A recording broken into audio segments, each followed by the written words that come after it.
스마트폰 때문에 기르던 강아지가 죽었다고요? 오늘 공부할 노찬성과 에반. 정말 가슴 뭉클한 소설입니다. 결론부터 말씀드리겠습니다.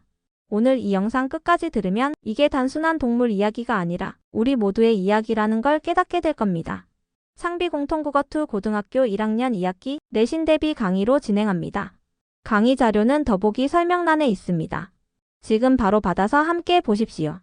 진짜 중요합니다. 로드맵을 먼저 드립니다. 첫째는 이 작품이 왜 시험 킬러인지 밝히는 겁니다. 둘째는 심리변화 6단계를 외워드리는 겁니다. 셋째는 상징 해석 3가지를 각계격파하는 겁니다. 마지막에 서술형 만점 답안까지 바로 써먹는 문장으로 입에 붙여드립니다. 먼저 외치고 갑시다. 기난찜 만근제. 긴장의 긴, 안도의 안, 찝찝함의 찝, 만족의 망, 근심의 근, 죄책감의 죄입니다. 기난찜 만근제. 지금 당장 댓글에 한번 써보세요. 이거 안 외우면 시험장에서 후회합니다. 자, 먼저 왜 이 작품이 시험 킬러인지 말씀드릴게요. 이 소설은 비극을 직접 보여주지 않습니다. 상중이라 신다는 쪽지가 붙어 있었죠. 찰칵 소리 뒤에 냉장 트럭이 스쳐갑니다.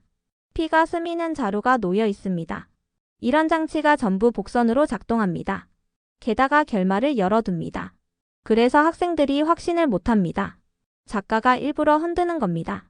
그러나 근거는 텍스트에 분명히 있습니다. 우리는 그 근거를 찾아내야 합니다.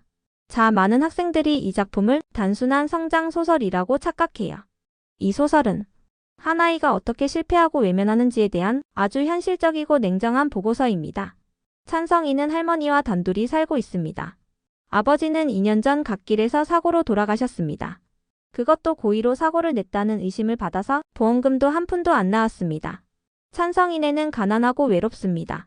할머니는 고속도로 휴게소에서 국수를 팝니다. 찬성이는 혼자 시간을 보내는 경우가 많습니다. 에바는 어떤가요? 주인에게 버려진 늙은 개입니다. 암에 걸려서 고통받고 있습니다. 눈에는 눈곱이 덕지덕지 끼어 있습니다. 입에서는 심한 악취가 납니다. 이 둘은 모두 사회적 약자입니다. 그런데 한 약자가 다른 약자의 보호자가 되는 상황, 이게 비극의 시작입니다. 작가 김혜라는 이렇게 말했습니다. 마땅히 보호받아야 할 아이가 다른 생명을 책임지는 모습을 그리고 싶었다고요. 그런데 그 책임은 성공이 아니라 실패로 끝납니다. 이제 핵심 포인트 하나는 심리 변화 6단계입니다. 첫 번째는 경건한 긴장감입니다. 찬성이가 에반을 씻기고 병원에 데려가려고 준비합니다. 가장 단정한 옷을 입고 검은색 반팔 셔츠에 단추를 잠깁니다. 에반을 위해 뭔가 할 수 있다는 자부심이 느껴집니다. 생애 처음으로 노동의 대가를 받았다는 긍지도 있습니다. 두 번째는 묘한 안도감입니다. 병원 문에 상중이라는 종이가 붙어 있었습니다. 찬성이는 이상하게 안도감을 느낍니다. 왜 안도감을 느꼈을까요? 에반의 죽음을 직접 결정하지 않아도 되니까 그런 겁니다. 책임의 무게에서 잠시 벗어난 거죠. 세 번째는 설렘과 찝찝함입니다. 찬성이는 유심칩과 충전기를 15,000원에 삽니다. 스마트폰을 손에 쥐자 설렘이 밀려옵니다. 드디어 친구들과 연결될 수 있다는 기대감이 생깁니다. 하지만 동시에 찝찝함도 느낍니다. 에반의 안락사 비용을 쓴 거니까요. 네 번째는 만족감입니다. 찬성이는 보호필름을 휴대전화에 붙입니다. 액정의 금간 부분이 가려지니 새 것처럼 보입니다. 작은 만족감이 가슴에 일렁입니다. 하지만 스스로에게 실망스러운 기분도 듭니다. 다섯 번째는 근심입니다. 오메카드 케이스를 34,000원에 삽니다. 이제 돈이 67,000원밖에 안 남았습니다. 10만원에서 너무 멀어 보입니다. 찬성이의 얼굴에 근심이 가득합니다. 집에 들어갈 용기도 나지 않습니다. 여섯 번째는 미안함과 죄책감입니다. 에반이 사라졌습니다. 찬성이는 주유소 쓰레기통 옆에서 자루를 발견합니다. 피가 새어나오고 있습니다. 하지만 확인하지 못하고 갓길을 걷습니다. 머릿속에 용서라는 말이 떠오르지만 입 밖에 내지 못합니다. 핵심 포인트 두 번째는 상징 해석 3가지입니다. 첫 번째 상징은 휴대전화입니다. 이거 그냥 전화기가 아닙니다. 휴대전화는 소속감에 대한 갈증을 나타냅니다. 찬성이는 또래 집단에 끼고 싶어 합니다. 놀이터에서 다른 애들은 다 스마트폰을 보고 웃습니다. 서로 화면을 들여다보며 장난칩니다. 찬성이만 구형 휴대전화를 가지고 있습니다. 작동도 안 하는 고물입니다. 그래서 위축된 얼굴로 그들을 바라봅니다. 결국 에반의 안락사 비용으로 유심칩을 사고 보호필름을 붙이고 캐릭터 케이스까지 사버립니다. 이것은 보호자로서의 책임 이탈을 보여줍니다. 두 번째 상징은 피 흐르는 자루입니다. 찬성이는 직감적으로 압니다. 그 안에 에반이 있을 거라는 걸 느낍니다. 자루 아래로 선홍색 피가 천천히 새어 나옵니다. 만지면 아직 따뜻할 것 같은 피입니다. 그런데 찬성이는 확인하지 않고 떠납니다. 노끈을 풀어볼까 하는 충동이 일어나지만 끝내 그러지 못합니다. 이것은 진실을 마주할 용기가 없다는 걸 보여줍니다. 회피의 실패가 아니라 두려움과 미안함의 극점입니다.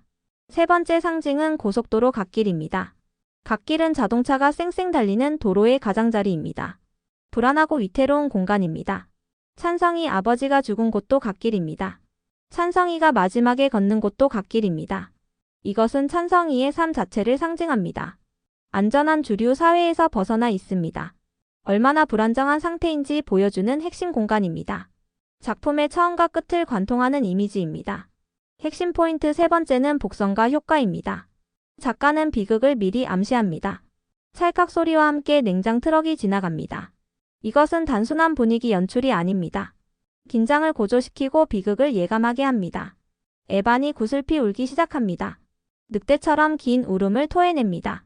할머니는 재수없게 운다고 소리칩니다. 이것도 모두 복선입니다. 독자는 사건의 그림자를 미리 봅니다. 이제 서술형 만점 비법을 알려드립니다.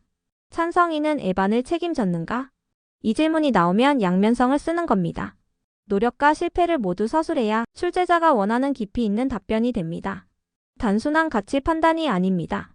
복잡한 인간의 모습을 이해하는 겁니다. 실전 확인 문제로 감을 잡읍시다. 휴대전화는 찬성의 책임 의식을 강화한다. 이게 맞습니까? 완전히 틀렸습니다. 휴대전화는 소속 욕망을 자극합니다. 우선순위를 흔들었다고 답하십시오. 마지막 장면은 달관을 보여준다. 이게 맞습니까? 절대 틀렸습니다. 미안함과 두려움이 절정에 오른 상태입니다. 자, 핵심을 다시 정리합니다. 첫째는 심리 변화 6단계입니다. 기난찜만 근제 기억하시죠? 이게 이 작품의 전부입니다. 둘째는 상징 해석 3가지입니다. 휴대전화는 욕망을 상징합니다.